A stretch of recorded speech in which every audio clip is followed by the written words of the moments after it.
Nellore politics లో కీలక పరిణామం చోటు చేసుకుంది. అవిశ్వాస తీర్మానానికి ముందే మేయర్ పదవికి పొట్లూరి స్రవంతి రాజీనామా చేశారు. ఇవాళ కలెక్టర్ కి తన రాజీనామా లేఖని పంపించారు. వైసీపీ నుంచి ఒక్కొక్కరు అధికార పార్టీలో చేరుతుండటంతో మేయర్ పై అవిశ్వాస తీర్మానానికి సిద్దమయ్యారు. ఈ క్రమంలో మేయర్ అవిశ్వాస తీర్మానానికి ముందే రాజీనామా చేశారు.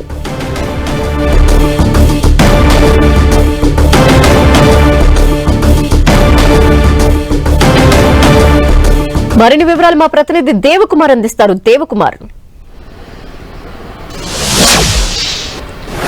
ధనలక్ష్మి, నెల్లూరు మేయర్ పొట్లూరి స్రవంతి తన పదవికి రాజీనామా చేశారు. నిన్న మీడియా సమావేశం ఏర్పాటు చేసి తన పదవికి రాజీనామా చేస్తున్నట్లుగా ప్రకటించడం జరిగింది.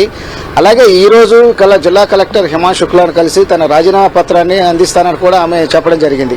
అయితే కొద్దిసేపటి క్రితం ఆమె జిల్లా కలెక్టర్ కలవలేదు. జిల్లా కలెక్టర్ అందుబాటులో లేరు. కాబట్టి తన రాజీనామా లేఖను వాట్సాప్ ద్వారా కలెక్టర్కి పంపించినట్లుగా తెలుస్తోంది. దీంతో ఆమె రాజీనామాకు సంబంధించి అవిశ్వాసం సంబంధించి పూర్తిగా తెరపడినట్లుగా తెలుస్తోంది. అయితే తన రాజీనామా లేఖతో పాటు నిన్న ఆమె కొన్ని వ్యాఖ్యలు కూడా చేయడం జరిగింది. ఒక గిరిజన మహిళ ఈ మేయర్ పదవిలో ఉంచకుండా అంటే మంత్రి నారాయణ కావచ్చు, అదేవిధంగా కోటమిరెడ్డి బ్రదర్స్ కావచ్చు, వీళ్ళంతా కూడా కలిసి కుట్రలు చేస్తున్నారు. తన ఉసురు వాళ్ళకి ఖచ్చితంగా తగులుతుంది. నేను నా పదవికి రాజీనామా చేసినప్పటికీ ప్రజలకు అందుబాటులో ఉంటాను అని చెప్పి కూడా ఆమె చెప్పడం జరిగింది. అయితే వాస్తవానికైతే మరో 4 రోజుల్లో అంటే ఈ నెల 18న సంబంధించి అవిశ్వాస తీర్మానానికి సంబంధించి సమావేశం జరగాల్సి ఉంది. అయితే ఇప్పటికే నెల్లూరులో అనేక రాజకీయ పరిణామాలు కూడా చోటు చేసుకున్నాయి. అంటే టీడీపీకి దగ్గరైన కార్పొరేట్లు కొందరు మళ్ళీ వైసీపీలోకి వెళ్ళడం, అలాగే వైసీపీలోకి వెళ్ళిన వెంటనే మళ్ళీ తిరిగి టీడీపీకి రావడం, ఇలా ఒకరికొకరు అంటే వైసీపీ నాయకులు అదేవిధంగా టీడీపీ నాయకులు ఒకరికొకరు వ్యూహాత్మకంగా అడుగులు వేస్తూ ఒకరికొకరు పై ఎత్తులు వేసుకుంటూ ఇలా అనేక పరిణామాలు జరిగాయి. ఈ క్రమంలోనే ఈ అవిశ్వాసానికి తెరదించుతూ నిన్న మేయర్ ఎవరైతే పొట్లూరి స్రవంతి ఉన్నారో ఆమె తన పదవికి రాజీనామా చేస్తున్నట్లుగా ప్రకటించడం జరిగింది. అయితే ప్రస్తుతానికైతే ఆమె తన లేఖను వాట్సాప్ ద్వారా కలెక్టర్కి పంపించడం జరిగింది. ఇది ఆమోదించిన తర్వాత డిప్యూటీ మేయర్లు ఎవరైతే సీనియర్ ఉంటారో వారిని మేయర్ బాధ్యతలు అప్పగించే అవకాశం ఉంటుంది. అయితే ప్రస్తుతానికైతే డిప్యూటీ మేయర్ రూప్ కుమార్ యాదవ్ సీనియర్గా ఉన్నాడు.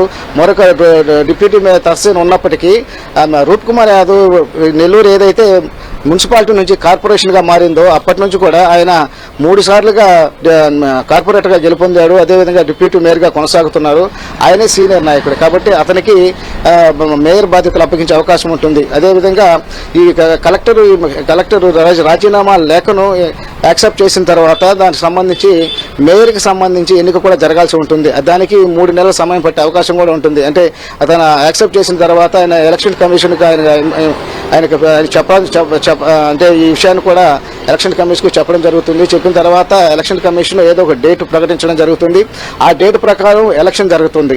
అప్పుడు కొత్త మేయర్ అనేది ఎన్నుకోవాల్సి ఉంటుంది. అయితే అప్పటి వరకు కూడా 3 నెలల సమయం ఉంటుంది. కాబట్టి ఈలోపు డిప్యూటీ మేయర్ సీనియర్ అయిన రూప్ కుమార్ యాదవ్ మేయర్ బాధ్యత చేపట్టే అవకాశం అయితే కనిపిస్తోంది. అయితే మొత్తానికైతే ఈ అవిశ్వాస తీర్మానానికి సంబంధించి నెల్లూరు జిల్లాలో రాజకీయాలు రసవత్తరంగా మారాయి.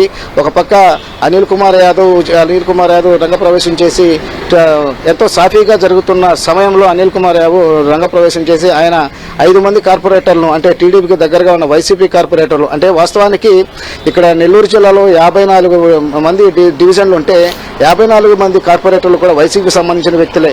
కాకపోతే 2024 టీడీపీ అధికారంలోకి వచ్చిన తర్వాత 42 మంది కార్పొరేటర్లు టీడీపీలో చేరిపోయారు.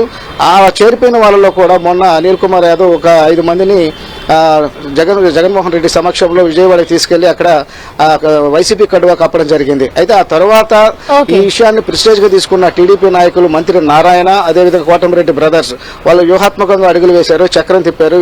వాళ్ళు చేరిన కొద్ది గంటల్లోనే వెంటనే ఒక 3 మళ్ళా టీడీపీలోకి వచ్చే విధంగా వాళ్ళ ప్లాన్ సిద్ధం చేశారు. ఈ క్రమంలోనే ఒక జిల్లాలో అయితే ఈ రాజకీయం ఒక రసవత్తరంగా మారిన పరిస్థితి అయితే కనిపిస్తోంది. ధనలక్ష్మి. థాంక్యూ దేవకుమార్.